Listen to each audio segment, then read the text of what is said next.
Tout ce que Félix est en train de faire, c'est ce que Kabila a fait. Maintenant, ce qu'il y a Kabila, il y a 4 minutes. Il y a ce qu'on a phare, non, ça la bouée, non, ça la bouée, non, ça la bouée, pour qu'il a conservé le continent. Le président de Sala Kabadon, pas mbaté. Sénateur, nous avons la possibilité de consulter un crédit bancaire. Asoma mutuka na salaire na yeka ko so mutuka paye bien so ka so mutuka ya cher ako so paye crédit bancaire bon paye ça so mutuka mais tant qu'on dit bati ukwebo a remercier mon konzamboka c'est que ça penda donc pourquoi est-ce que Félix Antoine Tshisekedi le fait c'est parce que pour lui ala ko kanisa lokola protection du pouvoir na c'est le parlement. Or c'est une erreur monumentale, c'est ça la vraie raison. Tout bazar au continuer qu'on menacer des copéros, attends menacer des copéros. Ce qui est bien dans mon avis, tant on sali vidéo na liboso ba menacer à zonge lisusu yami balé, c'est-à-dire qu'un des copéros aza vraiment na marche, aza penda na nzela, ya lutte ya bakimba ou ayed makambo ça aza ko défendre peuple. Parlant toujours na makambo ya péro, ngana osenga na ba politique batik intimidation. Batik après c'est ça la moussa na ngondenge le mobani. Ce qui est mieux, ce qui est bien biso siko ba journaliste, tu dis que ça na ngara d'intimidation. Ata ba kangi biso, ata to koti prison, to kufara na prison te, to bimara kaka. Non mais ça Félix Antoine Tshisekedi. Qu'est-ce que toi tu vas donner aux parlementaires Oyo Kabila peut ça bamoté. Ce qui batu wana Oyo so ka ça baza batu. Babati lukwebo wana bamboso oyo kasa baza batu baboshabu bamende batu wana nyoso oyo kasa baza batu okazi ke no ozwa bango na mbongo eloni Kabila pesa bango te mais ba pesa Kabila mukongo ato pesi bango nyoso soki peuple se décider kaka balongolo esika wana bango pe ba pesa sima mokongo ndeko nanga tovani pe na plateau sérieux ya ma mission mutu toza kotanga kombo Kabuya. Et je ne vois pas un raisonnement cohérent et plus propre que Mme Moutokola, Augustin Kabouya. Je n'ai aucun respect d'Augustin Kabouya. Pas dire que c'est soit un Seva Kabouya, Salani. Vous pensez vraiment qu'il y a une partie à l'époque qui Étienne Tshisekedi, Moutokola Kabouya, à comme un niveau à Zanango. Kabila veut se faire leader de l'opposition en divisant la Mouka. C'est ça le schéma. Yemoko, Martin Fayoulou. A critiqué Félix Antoine Tshisekedi était en Zalaki dans la coalition de Kabila. Qu'est-ce qu'il n'a pas dit? Première grossesse, deuxième. Parce que Kabila c'est demande au Boko Kanisaki. En tout cas, il faut carrément éliminer. Il faut dire que parce que d'un côté à pouvoir, d'un côté à musique, Batonion Soba Kota, ma bénion sur mon kili Nicolas Kabila.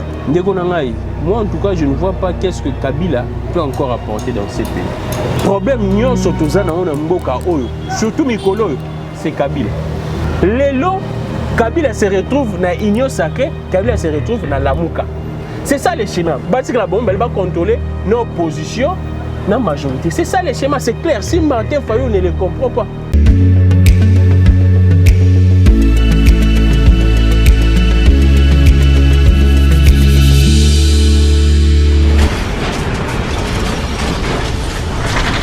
Ma mission TV, le miroir du monde.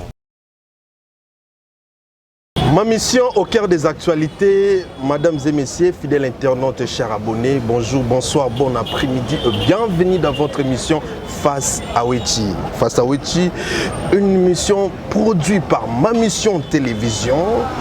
Bandeko Balandi, Obolinga Kabiso Mingi, na Congo, topé na libanda ya mboka boye malamu, émission na bino Face à Wechi.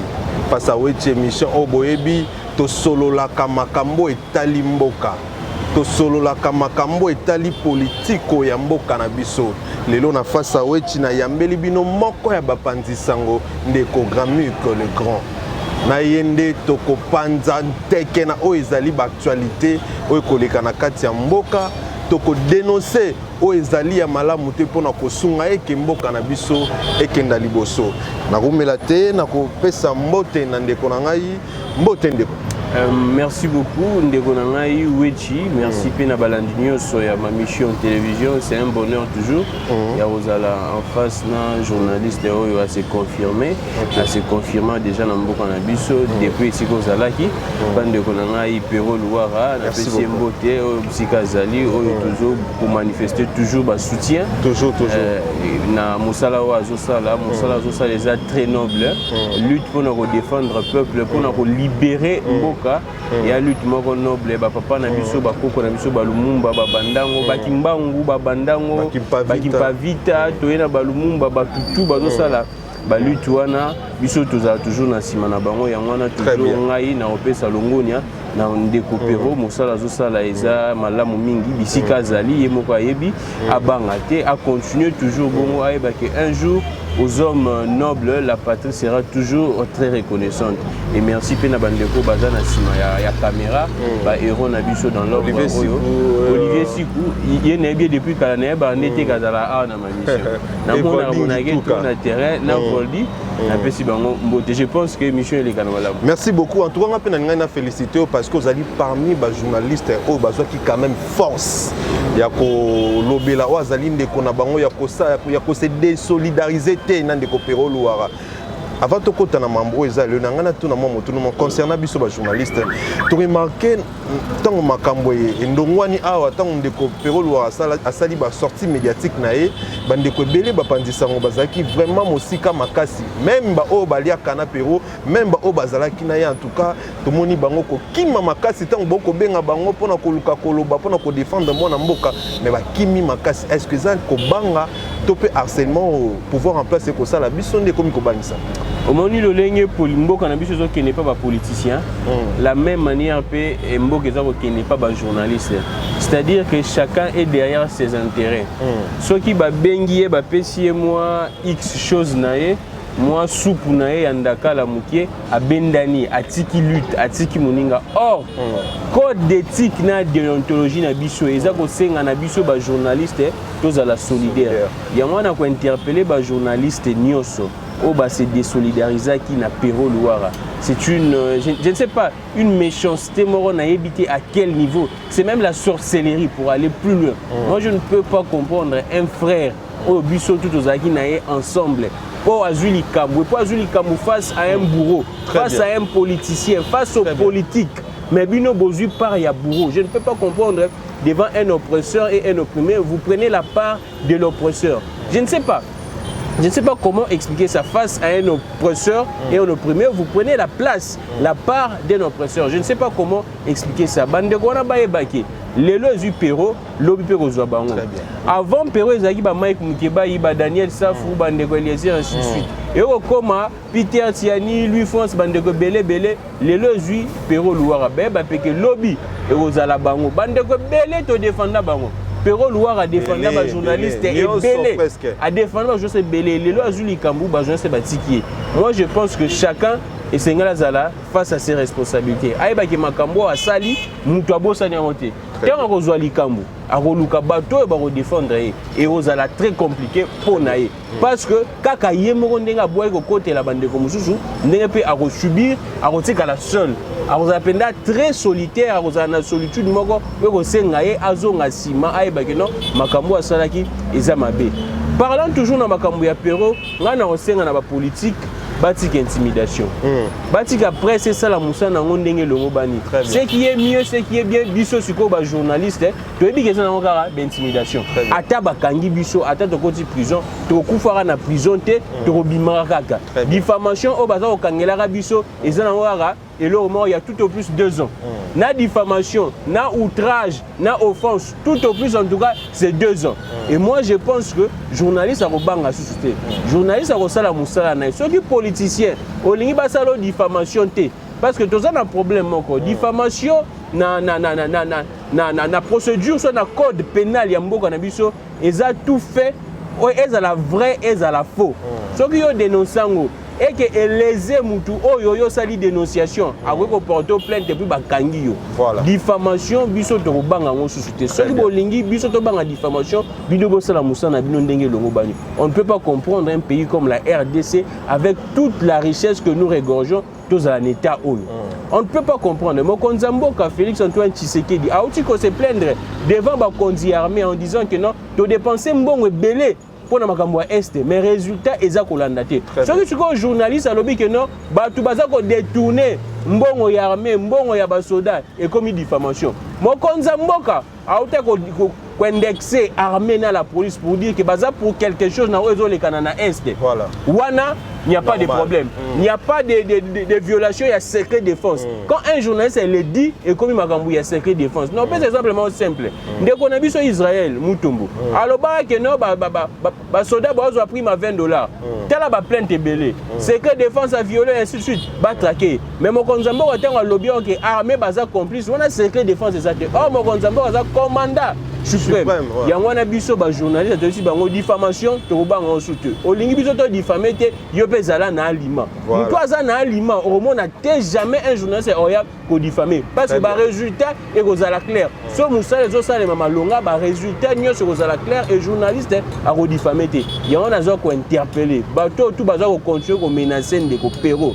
Ata bo menacer de ko péro. Ce qui est bien na monaki tant on sali vidéo na liboso ba doit menacer azongeli susu yami balé c'est-à-dire qu'ende ko péro aza vraiment na marche aza penda na nzela ya lutte ya bakimbangu ayebi makambo zo sala aza ko défendre peuple et mutu nyonso défendre ka peuple azalaka toujours na raison ndenge Rossi Mukendi aloba le peuple gagne toujours lelo UDPS c'est ça na bakonzi. Combien de fois Etienne Tshisekedi ba menacer et ba reléguer écoute même na Kabeya Kamwanga akenda même tina exil Yemoko Félix Tshisekedi akenda même tina exil na papa na lelo aza pour vous dire que bato tout ba défendre le peuple bazala toujours na raison. Alors aussi que ba journée c'est pas ça Moussa na ba ndenge elongo ba yo so ça ba détournement na yo ozo piller mbongo à l'état to bando dénoncer kaka chaque jour net makamozo le kana mikolo na mboka UNPC bato balobi biso ba journaliste o toza ko dénoncer ngo lobby to comment remarquer moi politisation na kati UNPC compte tenu surtout quand na ka ndeko na biso pero luarande ba radiaki et puis ba mibeko comme obima moi ebele e ko sala eke epekisa ba pandisa ngo ba loba pour na UNPC moi likanisi na kati na kozani alors toujours na dossier à Pero je dirais ceci les journalistes est tenu sur les faits. Ce que Pero Louar a dit, le Kouté Zawak, journaliste est tenu sur les faits et non sur les mensonges. Baye bisabiso na makambo Pero lobby le Kouté Zawak, mensonge et Zawak. Yango na lobby te ndeko na ngai. Na code d'éthique et déontologie na biso et si ka moro te ba lobby que non journaliste sengeli akotate na vie privée. Moi j'aimais quiconque na défi na tie même quoi UNPC parce que UNPC est un moussamara na code d'éthique na déontologie. Très bien. Babi sabiso na code d'éthique na déontologie. Moi j'ai ça dans mon téléphone et j'ai ça dans la maison en dur comme ça. Babi sabiso disposition ni y a code d'éthique. Là je lance un défi. Je pense que Banderoba doit être extrait au bâtiment la bateau UNPC. Ba l'exception disposition ni EPEXI journaliste alors makamou ya vie privée ya batu. Ba l'exception disposition ni comme non un journaliste ne peut pas relater la vie privée aussi longtemps surtout de surcroît d'un homme politique. Un homme public. Surtout d'un homme public politique. Parce que ce que Pero dit, il est en train de relater les faits, c'est que la population a vécu. Ils sont tous dans les réseaux sociaux. Et la population entre dans le 21e siècle, tout le monde est accroché dans les réseaux sociaux. Et les faits est choqué là qui dans les réseaux sociaux. Bolingi Pero étant que journaliste, alors bah fait nini. Donc vous êtes en train d'envoyer des journalistes et de dire des mensonges. Donc l'UNPC et l'UNPC, ce que vous comprenez, les Kamoza Kolekana, l'UNPC, c'est journaliste. Ce que Moni fait est Zaboui. Tellement que lui, c'est un monsieur du pouvoir. Lui, c'est un monsieur qui a tout. Lui, c'est un président de la République, c'est un premier ministre. Kosa Likambu. Là, tu ça fait maquillage. Là, je pense que l'UNPC, et ça, Moussa n'a pas de l'urbanité. Question tout le monde à UNPC. N'a pas clairement. Il y a une politisation à UNPC. Et la politisation, UNPC comme une COP. UNPC est comme une COP. Bah, toi, n'a pas un salaire. Toi, tout nana. Bah, journaliste, c'est ça la cotisation rare. C'est vrai que nous fusionnons cela, mais c'est un fait. Les journalistes cotisent rarement. Pourquoi est-ce que ces gens vont dans des bureaux chaque jour? Très bien. C'est parce que bah, il y a comme un cop. So, bah, il y a fundi journaliste, bourreau à corrompre, bah, sanctionner journaliste. N'a pas sabi nos cas. Il y a Gauthier Sey. Gauthier Sey, bah, Taka qui est. Pas battu, il y a CNCS. Un journaliste, un confrère qui dénonce ce qui se passe dans CNCS. On est bon, c'est un droit de réponse. Bon, mais na UNPC. UNPC a vérifié ta véracité et a fait UNPC oh non a violé le code d'éthique. Va sanctionner 3 mois. Patrick Lokala, Azana 3 mois, na UNPC. John Lungila, ba sanctionné na UNPC. Tout baza ko sanctionné bango na UNPC. Pourquoi? Parce que UNPC est comme un cop. Ce qui est au fond kuna bureau après si bango mbongo yebaka okoya. UNPC manipulation koudouté UNPC baza ba corrompu na katchouana. Voilà. Ce sont des gens qui ne roulent que pour leur corruption. Yemoko nanyoyo. Kaboulou, il y a commission de discipline, il y a UNPC. Plainte moko, Trésor Kalafa, il y a déposé une plainte. C'est vrai qu'il y a eu des démarches, il y a Gauthier, c'est pour que ça l'arrête, il y a plainte. Mais UNPC, Azan a pouvoir, il y a aussi auto-saisine. Des propos graves que Kaboulou a tenu contre le joueur en disant que ce sont des escrocs. Oui. Il n'a pas mâché des mots. Il a dit que ce sont des escrocs. Vidouane Choukila, UNPC, ça l'a auto-saisine. Mais dans ma Péro Louara, UNPC, ça l'a auto-saisine. Pero Louara a fini moutouté. Parce que Oyo, Kaboul a tenu qu'ils insulte. Oui, il a insulté des joueurs, des escrocs. Ben oui. Des escrocs. Là, Kaboul auto-saisi exactement. Mais quand Perron relate les faits, dit que tout le monde qui dans les réseaux sociaux, que non, bon, mais on a place publique. Nana mona qui ba image en ante. Atombola musa. Nana mona qui ba image en ante. Il y a un annoncé dans la UNPC, dans cette défi na UNPC. Bah, la disposition nini, na code d'éthique et lobby que non, journaliste ne peut pas relater ce que vous qualifiez comme fait privé. Il y a un homme politique public. Voilà, merci beaucoup de Kogramik pour l'ité, pour tangisi bande qu'on a biso na UNPC. Alors on dit qu'on a été contre na marambo et talimboka, il y a moi polémique mon qu'on a mokola lobby na butu pe na tango alelo et ko circuler sur le toit. To moni stade de martyrs et s'est transformé dans salle de fête. Batu ba lobby et que ezala qui proche ya pouvoir ne moto organiser qui mayanga niwana na kati ya stade du martyr.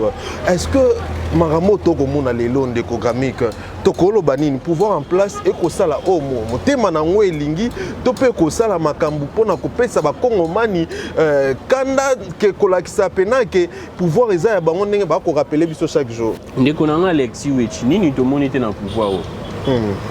Tango ndeko na Perro na zongi susu na ye azako lobake azo senga Kabila pardon. Ngana osenga Kabila pardon te mena ko illustrer maloba Perro parce que batu ba critiquer mi ba condamner mi. To vandi awa to moni na palais du peuple. O balobi ke eza siège à palais ya parlement eza inviolable. To mona ndeko mboso organiser kermesse. Ndeko mboso organiser kermesse na palais du peuple. Ndeko mboso organiser kermesse na palais du peuple. Jusqu'à présent aucune explication. Lelo to moni fête na stade de Martyrs. Nini to monité na pouvoir oyo ya Tshisekedi. Ata na tango Kabila ndeko na to mona ka monité. Ata na tango Kabila 18 ans to atana oyo ya musée. Soki 3 ans, 21 ans to mona ngote.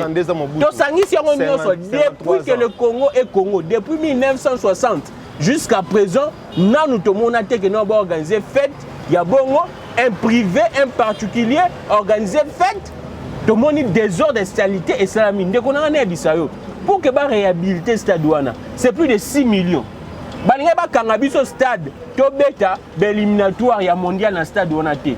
To dépasser plus de 6 millions. Mais le 6 millions on a tala makambu, baza ko sala. Lobby ta au stade ko beba et c'est un sous-peuple congolais abimisa mbongo na ye. Mbongo au peuple congolais on a pas ça zo futa bempo na ba taxe na ko fongola mo brèche wana mbango na lombango.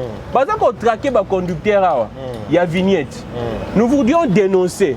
Vignette c'est bon, il faut payer bah impôt, il faut payer bah taxe mais on ne veut pas que bon à vignette et servir dans la sortie officielle, il y a parti politique mon songolo. Voilà. Parce que biso tout que d'ici là parti politique moko et c'est la sortie officielle nango. Très bien. Et mon conseil parti politique a parmi l'autorité à ville à Kinshasa. Très bien. To limite ce que bon on a biso parce que tu es bien ezala. Mbongo ya vignette musala na weza etonga banzela. Banzela na kineza ko beba. Beliso 0 échec. Tu le gelou échec. Si comme mbongo ya ba vignette to boy est servir dans sortie officielle, il y a parti politique ana. Parce que selon les informations, parti politique wana est débauché ba tutu. Ba bourgmestre nyonso ba koti na parti wana. Soko koti te ba longolio.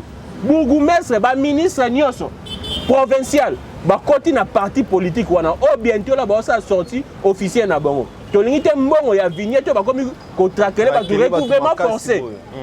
embouteillage makasi na Kinshasa recouvrement forcé congolais zo ba tembo wana et ça la nini. Selon l'information na biso bateau tout bazar au Kenekuna, ba simple communicateur ba ozwaka $1000. Là je vous donne comme information $1000 pour que ba débaucher un communicateur oya na parti wana. Siko to boyimbo wa vignette et servir na babuzo ba wana. Wana zaki parenthèse na fermé. Merci beaucoup. Ndeko na ngai tozo na makambo a fait. Un pouvoir, un régime de jouisseurs. C'est chaque semaine, pratiquement même chaque jour, que ce régime organise des fêtes. Que ce soit à la présidence, que ce soit à la famille présidentielle, que ce soit partout, ce régime organise des fêtes chaque jour. Aussi longtemps des Congolais meurent là-bas. Des Congolais meurent à l'est du pays. Pourquoi ne pas organiser même une action Batouba au Tchatambo en stade? Très bien. On est d'organiser une fête là-bas. Pour organiser des messes, des prières. Pourquoi ne pas organiser même une action pour voir nous avec un jour tel, Batouba en stade, Batchambongo pour que tout le monde fond dans l'est. On a bon ça la moitié. Oh, bah on va organiser des fêtes. Nani autorisé à organiser fête ici quand on a. Bah ça des fêtes c'est belé ah. Décor nini ya malonga ou ezana na stade de Marti on a au moteur CP là. Oh moteur CP donc c'est pour nous faire voir comment les asoki ndenge péjorativement de manière en tout cas très péjorative ndenge toluba na Kinshasa wa bande onanga ya bandundu d'excusenga mu ya razui les 16 les 20 c'est-à-dire que mu tazui na soir azui na ba 21 na 22 alinga la kisaba que yé pas zui. Donc, bango ba commis na ba tribunal sur le pouvoir. Il peut en tout cas se procurer de tout. Moi, je ne peux pas comprendre combien de salles de fête. Ceux qui bino boza na mbongo. Ceux qui bino boza na mbongo. Mais quelle est salles de fête c'est belé. Na Kinshasa, oyo moni sika yo c'est ça ka fête na stade de Marti. Et puis ta bossa la fête wana mbongo wana balié au sein sous l'état a mis sa mbongo pour que ba ça l'entretien wana. Moi, je pense qu'on doit être sérieux dans ce pays. C'est vrai que non, sous d'autres cieux, ça se passe également que non, l'activité moussoussou. Mais jamais ça les m'a fait. Fête d'un privé, alors ça la fête d'un stade de Marti. L'activité, oh, et ça les maka, na ba stade moussoussou, oh, biso tout, tobe ngara, ba stade au minisport. Et ça, l'activité moussoussou, il y a ba sport moussoussou. Il y a spectacle, ba concert. Là, on comprend en tout cas. Mais fête, il y a eu particulier, privé, qui n'a rien à voir avec l'intérêt même. Il y a l'État. Et si on a eu plaisir, on a eu na stade. Et puis, dans la piste, il y a athlète. Piste, il y a athlète. Et si on a vu ça, on a vu tout le monde a un jeu olympique parce que athlète, il y a kima, piste, il y a athlétisme.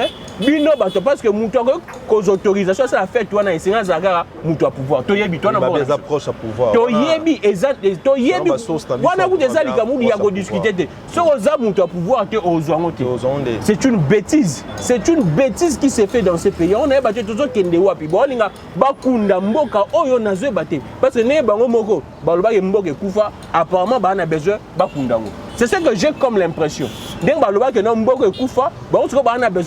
Parce que moi, je ne peux pas comprendre. En tout cas, même Moutou Oyo, je pense que c'est Yves Kambala, gestionnaire, gérant, il y a stade. Même Yomo Pena gestionnaire.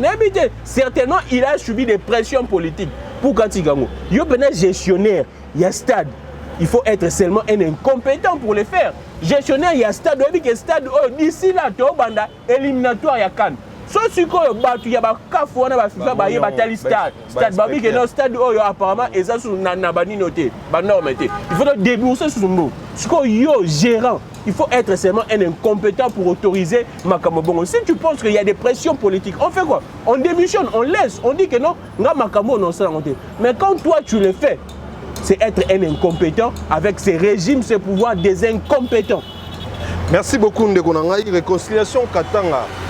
On a la fois passée à réconciliation oyo na kobanga et contaminé batu misusu tout le monde de Fridolin ambongo ye à son tour à kosangisa ba grand bandundu na Congo central le 29 pour na kosolola na contexte moko kaka na o bandingo so ba katangi basali pour na unité na bango yo monyango boni ndeko na ngai tous à la sincère envers tous à la hypocrite.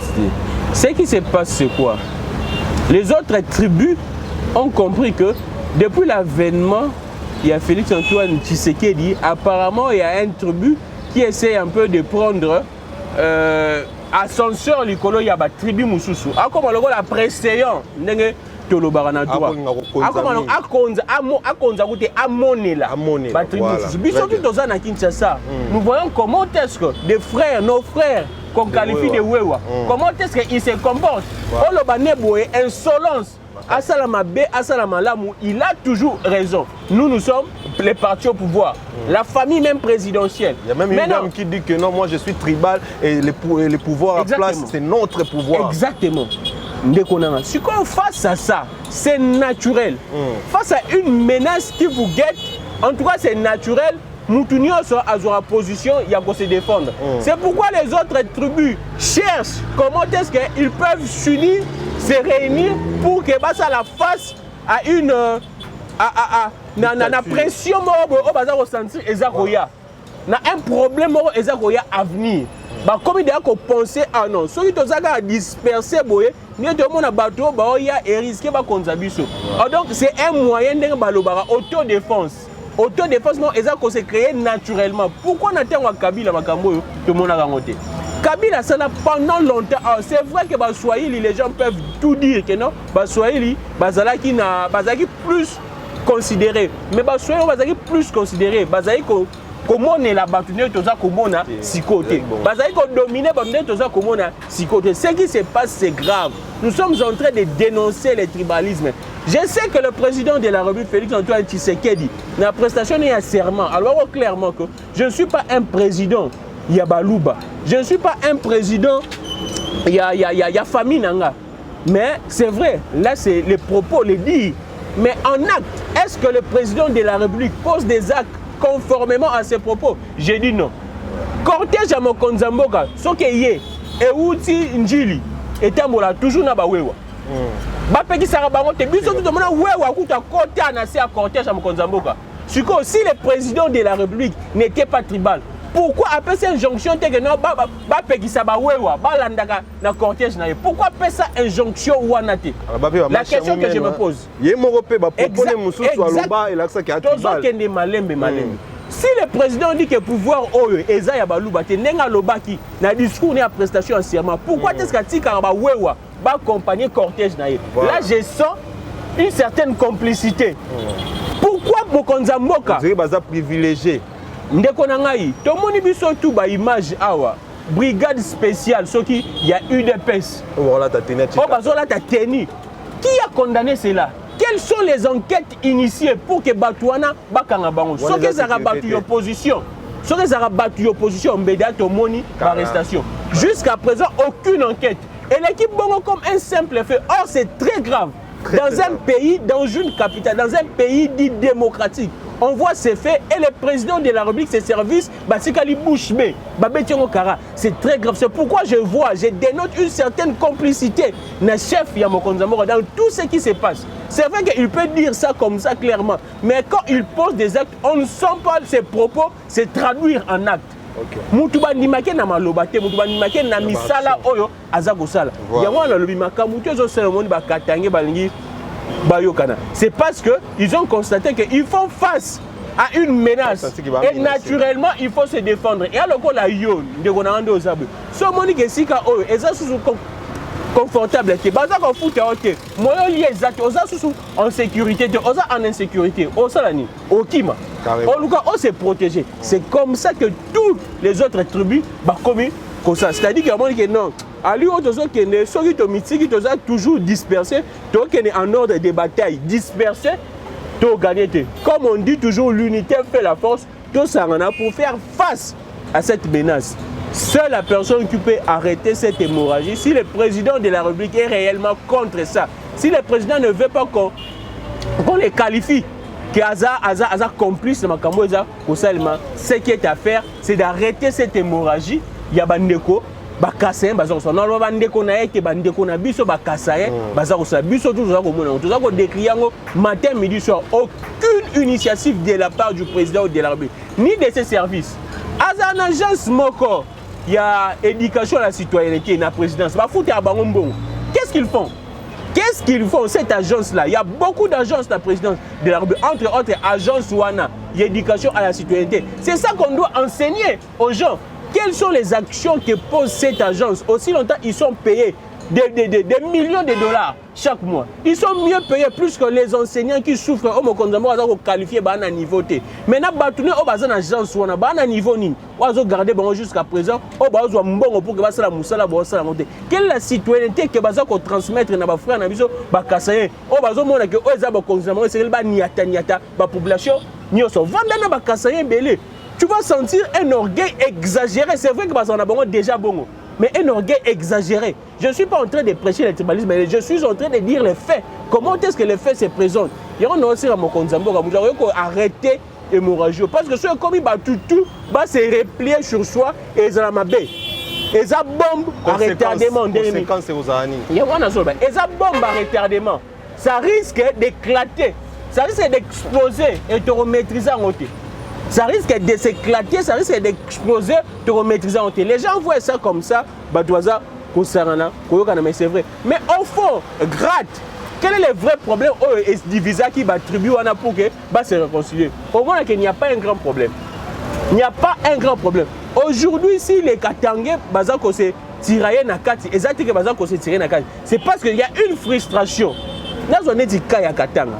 Nous tous nous savons. Les Katangais actuellement se sentent frustrés parce qu'ils se considèrent que Kakabatu na bango bazako kangabango na régime oyo. Aussi longtemps, il y a d'autres personnes qui tiennent des mêmes propos, qui font pareil, mais qui se promènent librement, qui sont à l'aise. Qui se promènent librement, bazako inquiéter bango te. Toujours car bango il y a une frustration et bon terme na kasi na bango. En tout cas, on nyonso tozako mona oyo. But nango ezamoko, c'est le comportement de nos frères kassaïens. Et surtout clairement, et Sengeli va changer le comportement. Et Mokonzambo et Sengeli a travaillé là-dessus. Nalanda ki ndeko mora boye, alors je pense ndeko Pero ou bien ndeko Moussous. Après le départ, il y a régime. Les kassaïens auront du mal à vivre. Soit pourraient avoir du mal à vivre. Pourquoi? Parce que leur comportement ezako sunga bandeko belete bandeko be bazako se sentir à l'aise dans le comportement tout na ba conducteur nyonso bazako tamwa na Kinshasa. Comment est-ce qu'ils souffrent avec les Wewa qui se disent de la famille présidentielle? Et que fait le président de la République? Que fait la justice? Même ba roulage babanga bango, même ba policier babanga bango, ba simba bango te. Je vous dis, comment expliquer que le cortège à Mokonzambo ezako lekana? Mais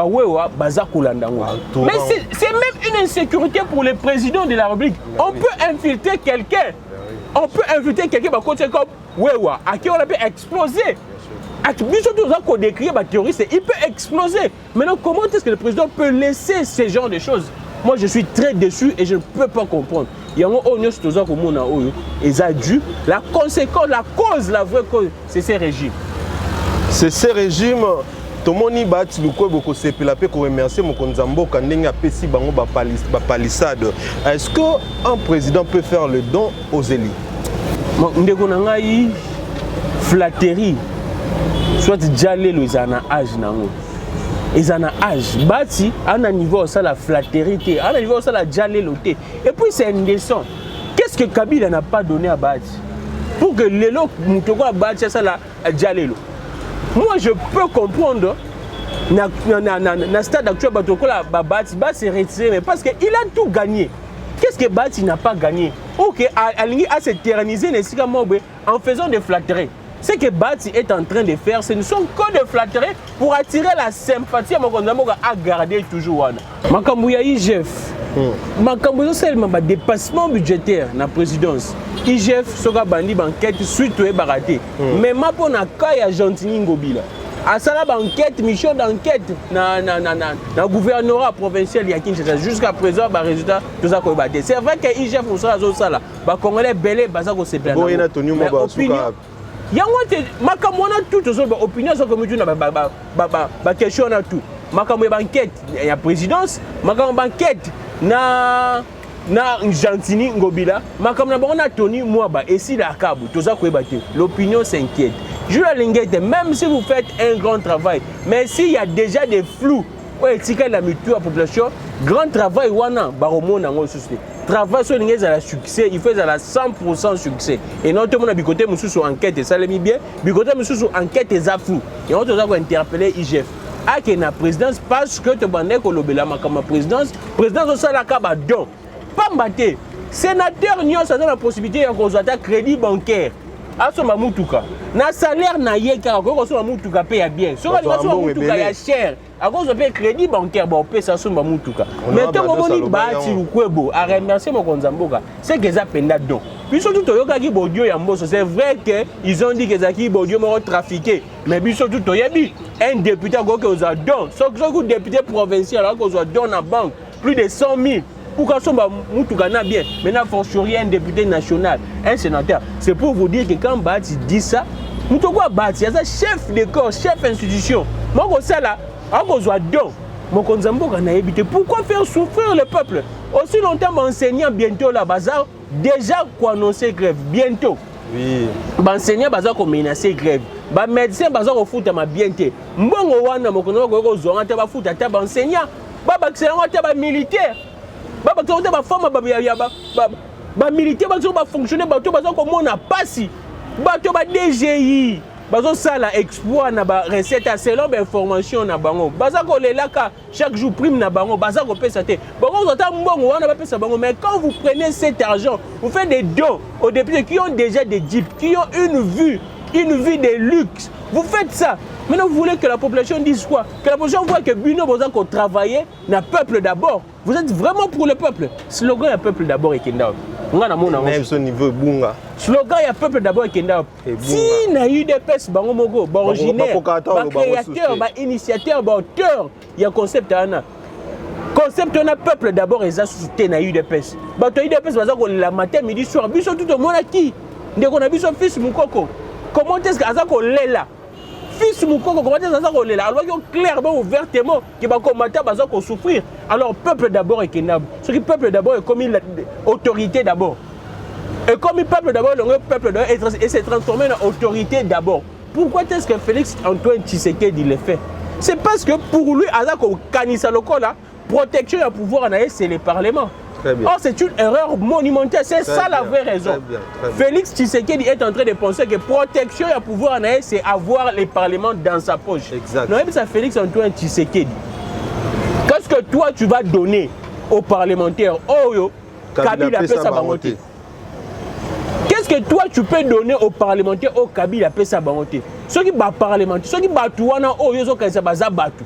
Bahati Lukwebo wana ba mboso oyo kasa baza batu ba boshab ba mende batu wana nyoso oyo kasa baza batu okazi ke no ozwa bango na mbongo eloni Kabila pesa bango te mais ba pesa Kabila mukongo soko tie likeno na peuple te obongo si peuple te ato pesi bango nyoso soki peuple se décider kaka ba longolo esika wana bango pe ba peso sima mokongo. Là c'est un conseil que je vous donne cher président de la République. Ce que mon lokola mis eza bandé eza voilé Hollanda bango ba flatterie na bango président de la République son excellence. Moi je ne sais pas en tout cas. Je ne sais pas comment quand le président de la République a bien ici bango nayoki selon bango ba lobi que non ba soli pe bakambu ya 145 territoires. Ba soli bakambu ya est de la République. Cher président de la République. Et là, on nini oyo osola naba sénateur pour que vous ayez solution na oeza makamouya est du pays. Aussi longtemps Mboso a dit naba député babima na groupe armé. Hier j'étais scandalisé de suivre les vice-ministres des Affaires étrangères à Dubango qui dit que nos biso ba notable ya Ituri nous sommes pour quelque chose. On a makaboza koleka na est na Ituri. C'est les vice-ministres en fonction qui dit que bango ba notable à Ituri ils sont pour quelque chose. Mais à se dévoiler, à se dénoncer, que fait la justice? Rien. Maintenant au Vanda parce que neba kendaki bongo mbongo pe bimaki susu. Bon, Félix pense qu'il faut entretenir bango bongo pour qu'à protéger pouvoir. Okay. C'est une erreur. Beaucoup. Moi, je suis très désolé en tout cas dans le comportement qu'il a fait. Donc, tout ce que Félix est en train de faire, c'est ce que Kabila a fait. Maintenant, ce qu'il y a Kabila, il y a Katimini. Il y a ce qu'il y a on a phare, non? Non, ça la bouée, non, ça la bouée, non, ça pour qu'il a conservé bon continent. Or, c'est une grande erreur. Et puis, quand il y a mis bango bongo, c'est un message pour dire que non, ma campagne électorale, on est besoin qu'on s'en la robot, taillant sur mesure. C'est clair. Bisous tout le monde qui avant élection. Yabananyoyo, gouverneur. Il a reçu également les députés provinciaux sous contexte que non, à ce séminaire d'appropriation, il y a un programme à 145 territoires. Oh, jusqu'à présent, depuis lancé en septembre. Ça m'a lancé au programme à 145 territoires. Ils ont lancé depuis septembre. Jusqu'à présent, et leur montée et ça aussi longtemps, on nous crie, on nous pompe matin, midi, soir. Non, recette il y a un dépassement des assignations. Alors pourquoi est-ce que 145 territoires et ça bandaté aussi longtemps 145 territoires et ça coûté 1,6 milliard. S'il y a maintenant dépassement des assignations, pourquoi Moussa et ça bandaté? Je suis très choqué. Merci quand il interpelle les gens pour dire que non, député, sénateur, parce que quand on va décaisser de l'argent, détourner et ça les mater. C'est la justice qui doit faire ce travail. Qui doit traquer tous ces gens qui détournent. Vous pensez que les gens ne vont plus détourner? Ils vont toujours détourner. Merci beaucoup. Parlons de Mambabidje Nengoto sous le vent. Que Mati Tomoni vraiment mon gouvernement Samalukonde bako tout à tout le makasi koloba qui ba commissi budget na 11 milliards et puis ba sali record na sensibilisation dans un mois au no salamate banda République démocratique du Congo zala Congo il y a 1,3 milliard de dollars.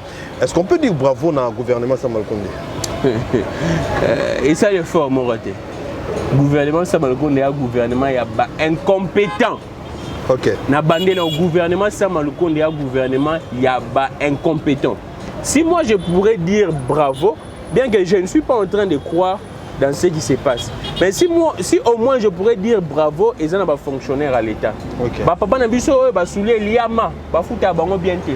Au bazar ça la mobilisation à recette. Ce n'est pas le gouvernement. Le gouvernement n'a rien fait.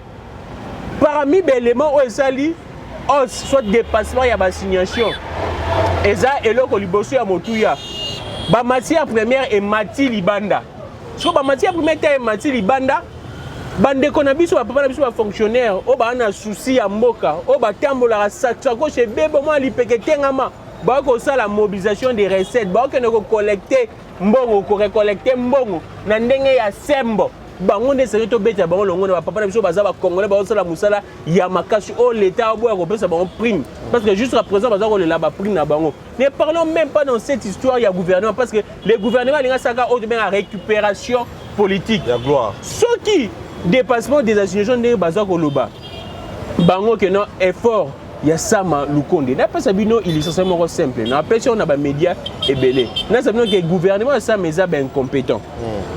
Quand on parle de dépassement des assignations, voyez bon déjà qu'il y a déjà une faiblesse au départ. Il y a gouvernement. Parce que c'est le gouvernement qui fixe le budget. C'est le gouvernement qui travaille d'abord le budget et qui est dans l'Assemblée nationale pour que adopter. Okay. Maintenant, quand le gouvernement a l'objet qu'il n'a pas simple, alors qu'il y a moins de il y a mais, bon, on a besoin selon banalise, statistique, tu aurais récolté $25. Gouvernement, selon la statistique, tu aurais $25. C'est la prévision.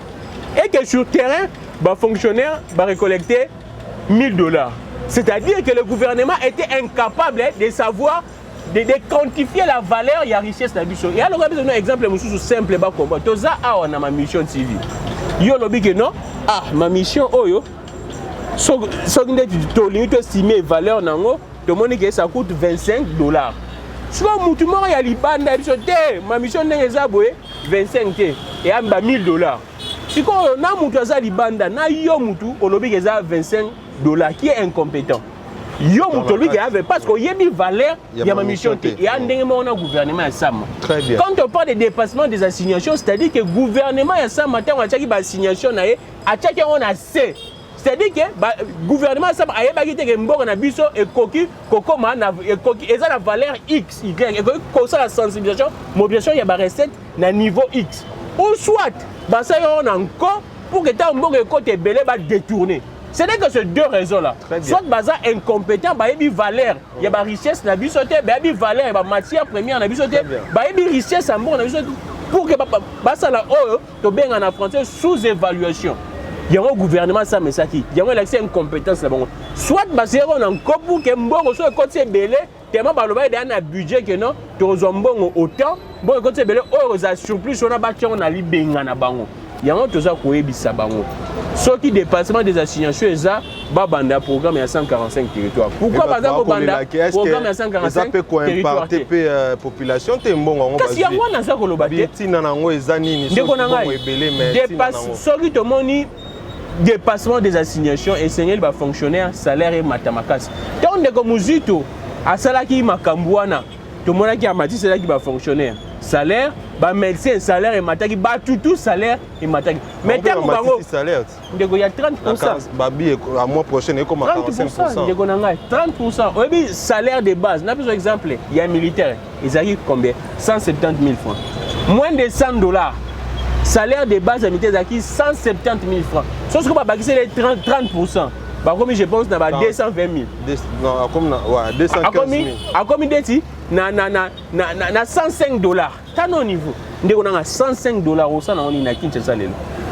soko le beau foutela ndaku il faut bampasa na $105 siko $105 na salaire amu il faut fouta ndaku atangisa bana au moins te gabi tika bango pe na 90 bango ba komisi bango likolo ba sali eloko ndeko nanga na mutu azui 2/10 na mutu azui 3/10 bango mi balé béchoué donc Félix Antoine Tshisekedi continuité vraiment il y a Joseph Kabila Kabang même c'est plus pire ndeko nanga pamba te tango bango ba ochango na Frambongo Kabila to ya Kabila ezaki na moi c'est parce que loko zo boma su bat baza koyeba te ya likambu ya to ya Kabila ezaki na se to ya Kabila à l'époque ezaki na se to siko et mati makasi plus de double même triple il y a to ya Kabila c'est-à-dire que ils n'ont rien fait de grave.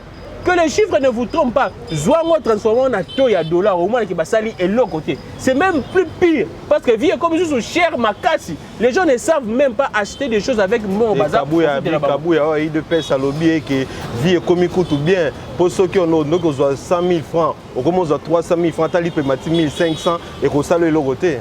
Ndeko nanga to vani pe na plateau sérieux à ma mission mutu toza kotenga kombo Kabouya.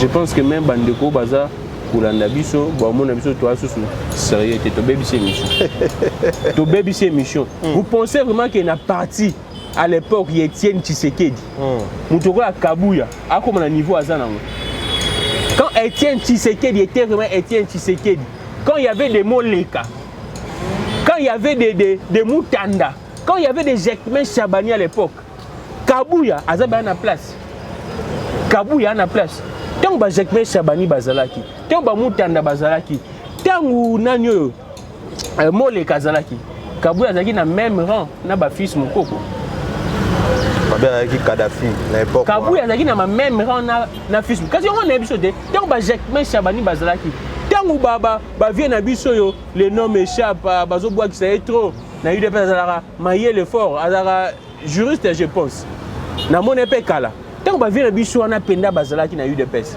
Kabouya na niveau moko na ba fils Mokoko aki na niveau wana ya ba parlementaire debout non donc les sika sur na plateau sérieux ya ma mission bazamba téléspectateurs belé ba fidèle belé ba internaute belé je pense que tant combo ya Kabouya je ne vois pas un raisonnement cohérent et puis propre de mana mutoko là Augustin Kabouya moi personnellement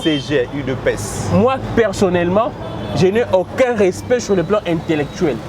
Dans le respect à Kibomoto, Tozabiso Touba, j'ai beaucoup de respect. Mais sur le plan intellectuel, je n'ai aucun respect d'Augustin Kabouya. C'est ça, CV à Kabouya, Salani. Puis surtout, on a un CV. Si on a un Kabouya, c'est un CV à Kabouya. À part être secrétaire général à UDPS à Salani. Ça s'appelle Kadhafi. Qu'est-ce qu'on dit? CV Augustin Kabouya Zanine. Si on peut se CV Augustin Kabouya, à part le fait d'être secrétaire général à UDPS, à Sala Sousouni, au moins à Sala et l'autre côté. Si on a bon na plateau sérieux, oyo, ba konze belé baza rolanda biso, tout temps à combo na. Je trouve que c'est indécent. OK. Voilà, merci beaucoup, c'est indécent. Merci beaucoup, mon Mboka. Grammy que les grands, Ndeko Kabouya, en tout cas, tant que à propos na yo, il faut kanisa malamu mingi. Sinon, rotina biso to loba kaka ke ozalaki Kadhafi to pe moi na kwa tandenge batutu ba koloba. Ndeko na ngai, poto chité, to mo kenda vraiment na suka émission na biso. Positionnement ya Adolphe Muzitu. na bloc patriotique il y a lobby qu'il faut Kabila senga pardon ceux qui Kabila senga pardon ta kozalate déjà abimi yango officiellement azali sur le bloc patriotique mais à lobby etika na lamuka yo état un moko auto kosala kamosala politique au comment na position na ndeni est-ce que azali déjà na porte ya union sacrée ndi batu musu ba koloba et ça quelque chose en apporte à union sacrée ce qu'Adolphe Muzito a dit tout Congolais sérieux doit dire ça. OK. Qu'est-ce que Kabila a fait de ces pays ou que Bisso au Congolais au hasard normal a connu que s'afficher na Kabila. S'afficher na Kabila c'est une honte ne konanga. Mungane na Vandibwe so lingane ko Kabila kaka na Longwe. Atanga isne na Vandibwe lingane ko Kabila na Longwe. À s'afficher avec Kabila c'est une honte. Quand Muzito dit que non, Kabila senga batu, ba Congolais pardon, avant qu'il y a s'afficher na Kabila, c'est logique. Et mais tous les Congolais. Il a travaillé longtemps avec Kabila. Yemo il fallait bandaper au senga pardon avant le Kabila senga pardon. Ndeko nangai, ndeko Muzito a travaillé na Kabila. Oui. Mais ndeko Muzito tango salaki changement nae. Alongwe pa ndeko Kabila aye l'opposition. Opposition et yambiye.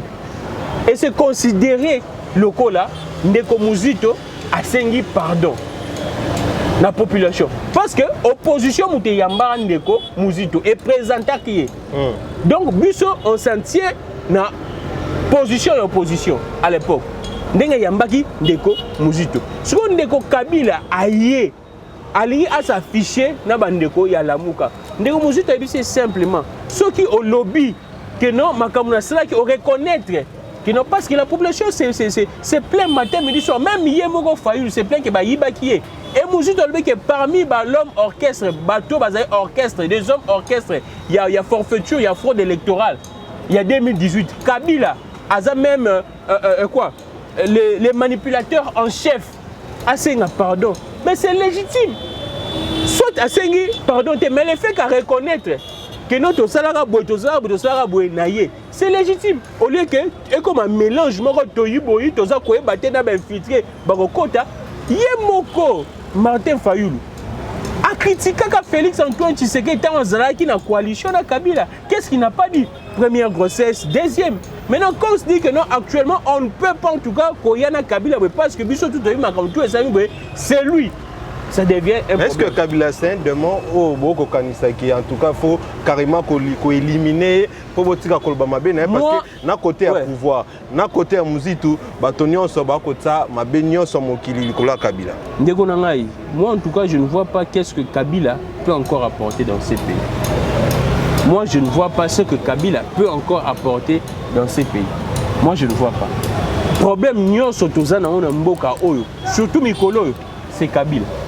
Problème nous surtout Yemo Félix Tshisekedi a reconnu que l'élection est seulement ma baie.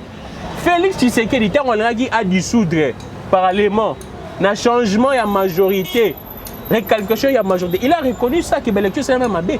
Maintenant Nanazaki président de la République n'importe quoi là. N'est-ce pas que c'est Kabila? Alors qu'est-ce que Kabila peut donner encore au AP Saïté à 18 ans? Qu'est-ce que Kabila peut donner encore au AP Saïté à 18 ans? Chemin est clair.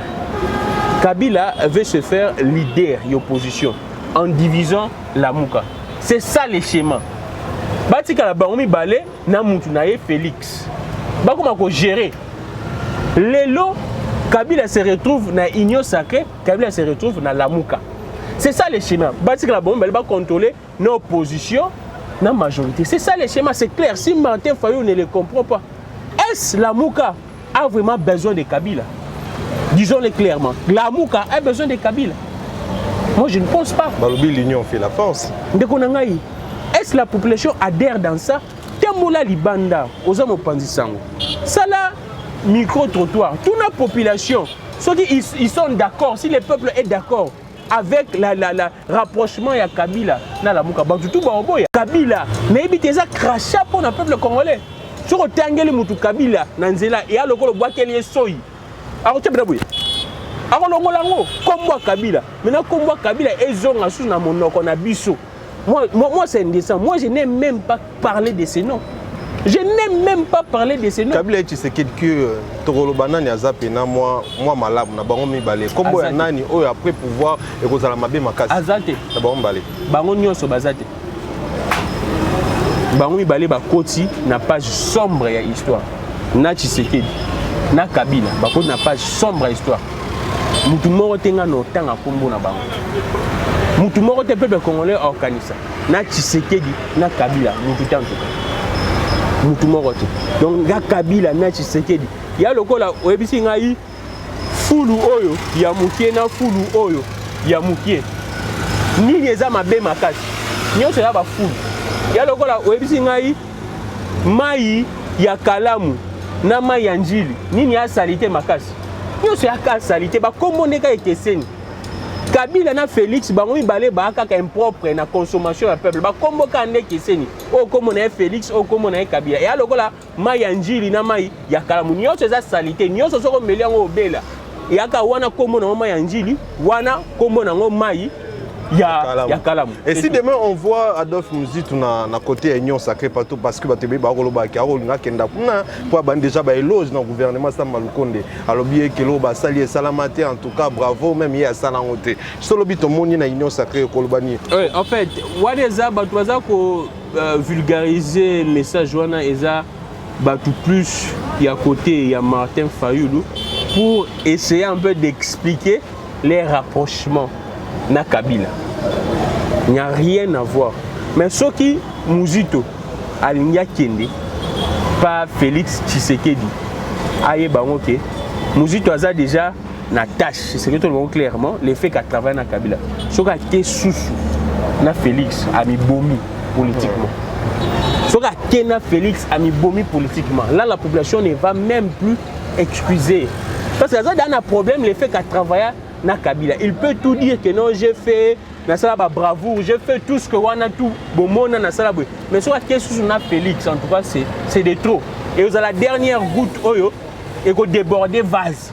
Moi je pense que ils ont un intérêt na été politique à Kenya à s'afficher na Félix Antoine Tshisekedi. Il restera grandi ce qui a tikali yemoko bongo. Mais Fayulu bango balé ba yebake ko kabwana na bango na Fayulu na Muzito mutumote au bénéficier. Très bien. Donc séparation na bango et ko fragiliser toute opinion makasi. Ouais. Parce que opinion ça sous confiance il y a pas politicien depuis Genève et Panzana. Oh Félix aloba que je retire ma signature. Depuis Panzana population ça sous na confiance té il y a pas politicien. Donc bango balé ba kabwani. C'est la mort. Merci beaucoup mon frère, ça a été un grand plaisir ko e ba ki bozaki bela ko landa biso. Merci de konanga na ndengo pesi biso opportunité rosario na plateau na biso. Un mot, un dernier mot pour na ba Congo manito ba ko landa biso ngalo ba mingi précisément na bande ko na biso est. Biloba moko pour na ko sala moi fort ko réconforter bandeko o ba ko lela tango nyonso o ba ko mona pasi ba o ba ko kufela bandeko na côté ya est. Bandeko na baza kolanda ngai population en tout cas en général. Na oya bazana est et là ça veut dire ça la biso moto telema pona obundela mboka na biso bino tu bomoni ndenge teske Félix Antoine Tshisekedi akami mboka bomoni ndenge Kabila kamba mboka et servir biso d'élection c'est-à-dire que biso to telema na ressources na makambo za kosala man assemblée nationale peuple soko télémité peuple soko télémité ozasu na 10 ans ya passe. OK. Peuple sur télémité makambo c'est une assemblée nationale. Aux asous na 10 ans il y a pas si. Très bien. Parce que au vivre on est en 2023. Au décrié en 2018. Sur télémité au vivre on a 2023 parce que tout ce qui se passe là-bas, toutes les réformes on a des moi garantie et ko rassurer l'élection mais baza ko kombo lango ko balayango et sur ko télémité yeba que non, c'est une peine perdue et tu vas souffrir et koya ko la lisusu te. Il y a un peuple et si quand nous sommes télément, c'est le moment peuple télément pour que on arracher souveraineté na yo. Et ça na bâtiment bon linga ba kanga souveraineté na yo, bango ba se décider na place na yo. Yo so OK na ko voter, bango ba considérant te bango ba se décider na place no. Il y a un population si ozali télément. Politicien aza mokonzi na yo te. Yo nde oza mokonza politicien. Ko baga politicien te. Kobanga ba autorité, c'est vrai que on a sens non désobéissance civile, non. C'est pour dire que parce que la constitution est consacrée, la constitution elle consacre la souveraineté. Le pouvoir vient du peuple. Donc muto peut ça pouvoir yende muto za mon conduit. Donc peuple za mon conduit autorité. Ba voilà une autorité à mon conduit. Yo muto za mon conduit autorité. Alors prends tes responsabilités, je pense que bien à lobi bongo mutu mayele mutu aza conscient en comprendre. Prends tes responsabilités pour que mboka oyo bonga pour que yo otika kolia otobenga mikobos. Otika ko sokola mai ya libulu, mai ya forage, mai ya ba rivière, otika ko mela mai ya salité, otika ko zanga courant dans plein centre-ville. Otika ko zanga bopito ya malonga. Okufaka likolo parce que ozangi mbongo ya serein. Bando bazo kufa bebe ozangi mbongo ya serein. Je pense que le peuple esengeli au prendre les responsabilités. Merci beaucoup peuple. Esengeli au prendre ba responsabilité na yo. Ndenge na lobaka tango nyonso Congo mani nyonso pro Congo tout bo prendre responsabilité na bino. Parce que ceux qui ont responsabilité na biso te moto akopesa biso nga kozala te. Yango interpellation ya ndeko Grami que le grand nga pena interpeller bino. Bandeko balandi soki nkolo a permettre to monani na mbalasi. Bye.